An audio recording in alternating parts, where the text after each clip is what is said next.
Good afternoon, folks. How are we doing? Today is the 7th day of April, 2025. It is about 2:30 in the evening. Afternoon. Afternoon. How are you? Hi. I didn't make a video yesterday. I was doing my walking back and forth and side to side in the living room as instructed by my physical therapist. And I realized, you know what, this is almost exactly like cutting the grass. So I went out in the backyard and cut my backyard and my side yard. And it was so good to me, I went and cut my next door neighbor's backyard and side yard as well. I'm feeling better. My physical therapist says I'm slightly ahead of schedule on recovery. We'll see. I don't know. Move that one over a little bit. There you go. As you can see, I have a quote from Milton Friedman behind me. This video is going to deal with shock therapy. I wrote an article this morning, and I want to read it to you. Talk a little bit about other stuff going on, but this is exactly what's going on. People ask what's going on. This is exactly what's going on. In order to create, sometimes you first have to destroy. Only a real crisis, either actual or perceived, will produce real change. What does that mean? That means these people, these billionaires, these oligarchs, who now have just openly taken over. They were pulling the strings from behind the scenes. We've talked about that for decades. Everyone knows that. Now they've just openly taken over. And they want to install a unitary executive. And I'll explain more into that in a few seconds. But here's the reality. The reality is Donald Trump is giving them exactly what they want because they gave him what he wanted.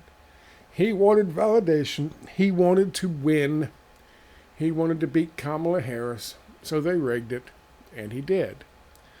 I told you before the election, Kamala Harris and Donald Trump are not that much different.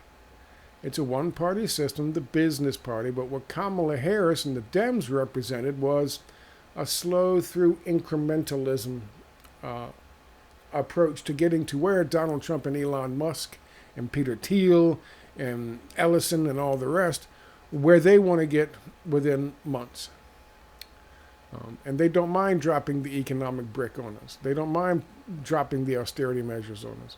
But in order to do that, there must be an actual or perceived crisis. Says their guru of neoliberal globalism, Milton Friedman. Let me read what I wrote this morning. We'll talk a little more about it on the backside of it. Okay? Trump administration is prescribing a discredited globalist neoliberal shock doctrine medicine for America. Where are all the Trump trainers who jumped from the left onto the Orange Express for clicks and views and monies in the lead up to the election, quote unquote, election? Where are they, as it turns out, the Donald and the Elon, character written by Paperclip Nazi, are dropping the economic brick known as neoliberal shock therapy on the people of America? Over at Fox News, they're telling their audience that it's patriotic to tighten their belts and suffer in silence as Musk, Thiel, Trump, and the rest of his administration's billionaires collapse the economy on purpose. Just shut up and take the pain, says America's 0.5%ers, live on the TV screen. You'll all be rich once it's over and done, they promise. Just take the medicine and all will be fine in the end, is the prevailing mantra from the complicit Vichy media. And it's always the same. Quote, I don't want anything to go down, but sometimes you have to take your medicine to fix something, Trump said to reporters on Air Force One Sunday evening. What's going to happen to the markets, I can't tell you, but our country is much stronger. That was published April 6, 2025. Quote, Meeting the president and his economic team in Abuja last week in the midst of protests against the subsidy removal confirmed my view that the Nigerian government has an unprecedented opportunity to clean up its act and win back the support of a long-suffering population. The president spoke of taking the tough medicine necessary to build the foundations for long-term growth. That was Jeffrey Sachs, January 27th, 2012. Quote, in the wake of the 90s, the future of nascent post-Soviet Russia was in the hands of four groups of reformers who were entrusted with applying a medicine known as shock therapy to a collapsing patient. This was published by Geohistory, April 4th, 2016.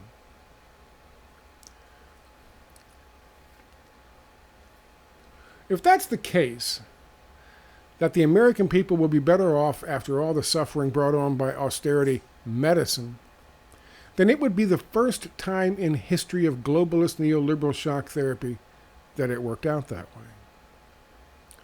Quote, some economists and global policymakers were once big fans of shock therapy, a massive cutting of federal budgets among deeply indebted nations aimed at bringing their economies back to health. Surprisingly, these so-called austerity programs have had just the opposite effect.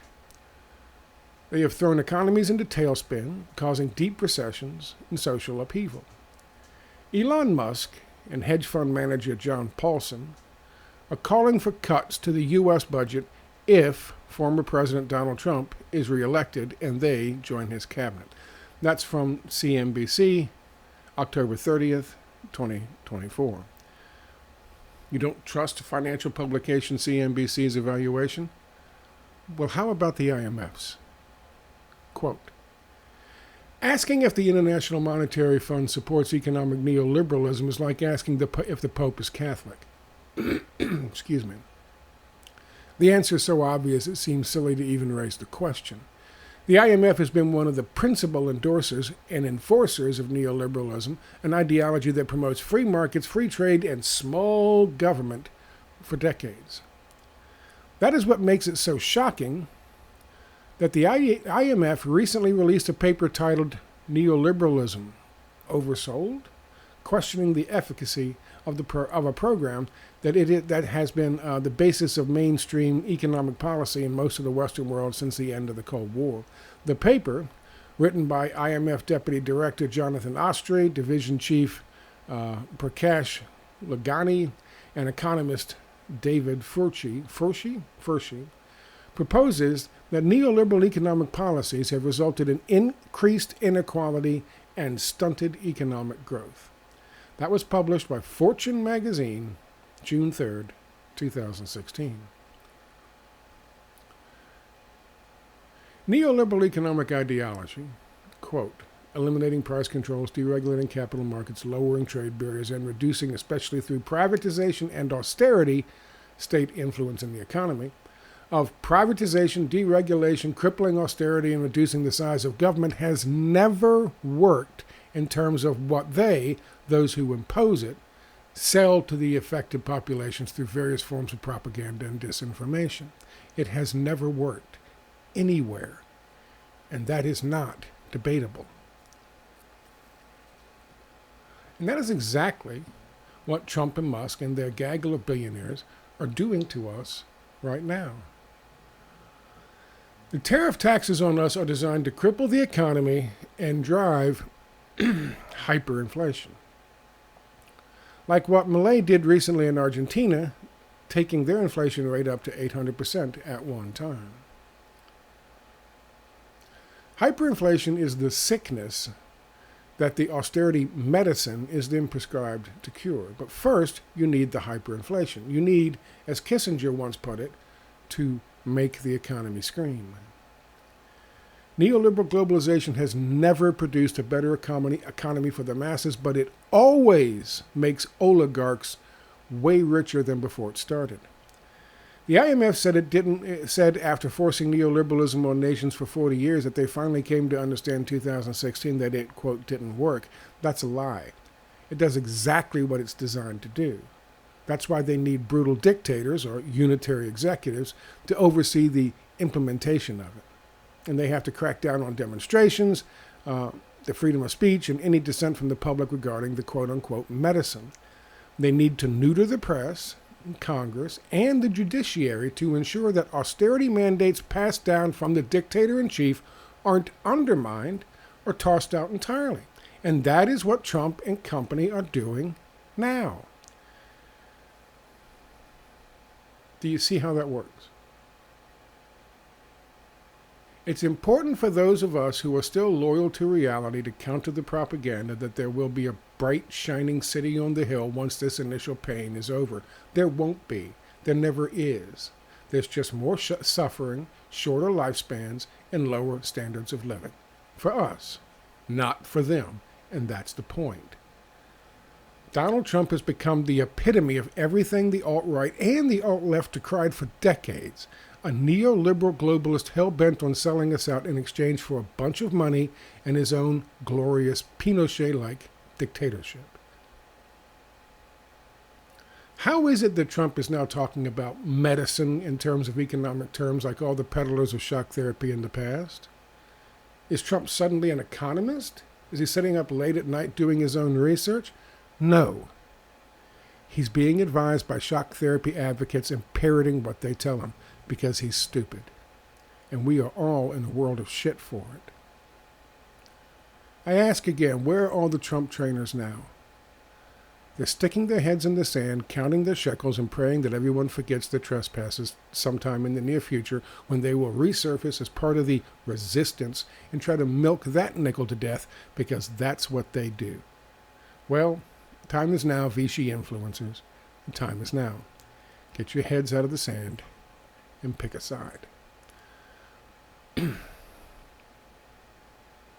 Malay's shock therapy under fire, and Trump's shock therapy.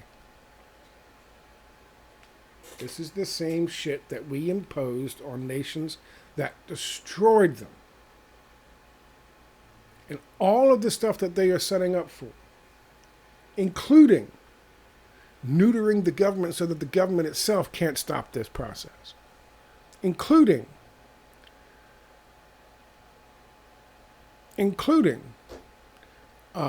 undermining the fucking press with these fucking ridiculous lawsuits, and undermining the Congress and the judiciary so they can't counter what the neoliberal globalists in the Trump administration are going to impose on us once the sickness, quote unquote, gets bad enough. Well, this is what he's doing. This is the answer to the question. Why impose all these meaningless fucking tariffs? Because he's crippling our economy. Because, as Milton Friedman once said, only a crisis, actual or perceived, is capable of producing real change. That's a fact. So they're creating one. When I talk about the influencers who jump from the left onto the Trump train, none are more disgusting than Jimmy Dore. None are more disgusting than Jimmy Dore. You can go back 2 months, just 1 month, and his tongue is straight up Donald Trump's asshole. His tongue is straight up Donald Trump's asshole. That's a month ago. Now, he's starting to push back a little bit because he's got his finger up there. He's licked his finger and put it up, and he sees which way the wind is blowing. That's the kind of thing we don't necessarily need. How's the Dow doing now? Well, as you can see, it's been turbulent today, so we'll see where it goes. The Dow is important, especially if you have 401ks, the Dow and the S&P and all that. If you have 401ks, who was the guy? The dude who does YouTube small pizza. restaurant reviews. It's basically, he made himself a super wealthy. Just going out there and talking about pizza reviews. He goes to some small little mom and pop pizza place, shows up out of nowhere, doesn't tell them, orders a pizza and goes outside and talks about it. And somehow or another, that has made him a multi-millionaire. And that's cool. You know, he filled a niche. He tickled the taint of the American people in just the way with a pizza review for small pizza shops, and good for him. He was all on board back in November. He gives his pizzas like a 8.1 or 9.0 or 7.3 or 5.3 review. He gave Trump, voting for Trump, a 10.0. Because, you know, he's all about that freedom and liberty and all that shit that everybody was on board with. He made a video recently, said he lost $7 million already. When Trump talks about the pain, we have to suffer some pain for a while, he's talking, you look at it in two different ways. If you're the working class or the middle class, you look at it and go, he's talking about, you know, groceries, which he's tried to explain, God knows what. Donald Trump doesn't know what groceries are because Donald Trump has had a silver spoon stuck up his ass since fucking birth. His daddy was rich. His mommy was rich. They didn't go grocery shopping. They had servants do it for them. Donald Trump has since been even richer. He doesn't go grocery shopping. So don't give him a hard time about that. He has no idea. There's a lot of things that rich people know about and talk about and say blah, blah, blah, blah, blah. I have no idea. It's all fucking over my head. It's all Greek to me. Just different worlds. However, so some people think he's talking about middle class, working class people and the pain they're going to feel. And that's true to some degree. But what he's really concerned about and who he's really warning are the 1%ers.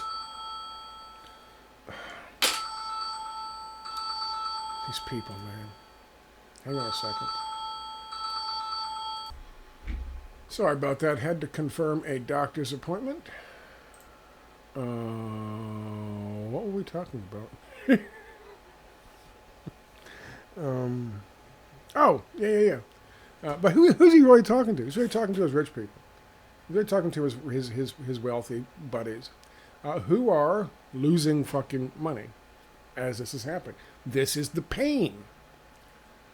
This is the pain that they have to go through in order to come out on the other side with much more opportunity, much more fucking wealth. And that's basically what he's doing. So yeah, it's going to be, it's going to get worse, a lot worse. I'm not sure. I'm not sure it's ever going to get better. It's just going to get gradually worse. And then at some point they're going to say, okay, we got to slam the fucking brick down on us. We got to hit them with the austerity measures because, oh my God, look at the hyperinflation. And it's not. We've done this so many times to other countries, the Asian tigers, to fucking Chile, to fucking Russia. We've done this so many times. Now we're doing it to Argentina. So many times to other fucking countries. Well, chickens have come home to roost. They're here. And they know that because of BRICS, because of de-dollarization, they're in trouble. So they need a big, big prize. And there's no bigger prize in terms of nation states being fucking slammed with the economic brick with the shock therapy and neoliberal globalization than the United States of America. It is the ultimate prize. Maybe China, maybe their economy is bigger only because in the opportunity for profits are bigger because there's so much of it is socialized. But certainly not Russia. It's the United States. And that's a fact. This is what they're doing. Don't make any mistake about it. Don't wonder about it. Understand it for what it is. That's the history. And it's just a little clue when I heard Donald Trump talking about they got to take our medicine. Now I understand. And I've been saying this from the word. I've been saying this before the election, but now it's clear. People are talking to him and explaining it to him, I guess in terms that you would explain to a fucking 4th grader or 5th grader. But they're telling him, we got too much deficit. There's too much trade deficit. There's too much, the economy can't continue like this. We have to crash it all, create a crisis, in order to come out the other side with some real change. And of course, the people who are doing this, the real change that they're going to impose is never, ever going to make things better for us. It's never going to make things better for the average American working and living in decent fucking middle class fucking communities all across the country. It's not. It doesn't work. It hasn't worked in the past. It will never fucking work. You can take CNBC's word on that. You can take fucking Jeffrey Sachs' word on that, who imposed this shit for 20 years. You can take fucking the IMF's word on it. You can take Forbes' word on it. You can take anybody's word on it. Neoliberal globalization, shock therapy does not work anywhere it's imposed in terms of making people, the lives of the people better. It makes the lives of the oligarchs better. And the lives of the people are only fucking made better when those oligarchs are tossed out and the country can go back to fucking healing itself in a good, positive way. And a fine example of that would be Vladimir Putin.